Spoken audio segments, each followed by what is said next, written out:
just change my mind about it. But the experience is happening. If you've lost a loved one and you reframe it and you're like, oh, well, they're in a happier place or whatever it is that you do, that doesn't change at all the fact that you feel grief and sadness inside. But if you avoid the grief and the sadness that's within you, and then you spend a lifetime trying to hold that at bay, to not really feel the pain of that moment,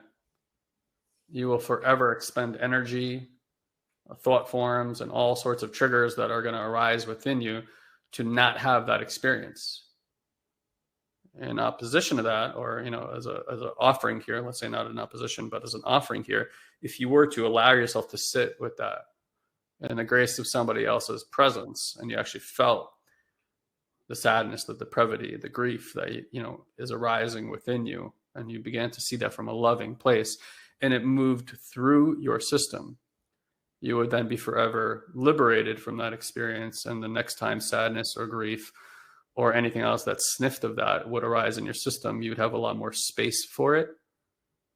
within you, including space for other people to have that experience as well. And so you would be less triggered by people as a whole in society who are exuding that characteristic, where before you might have been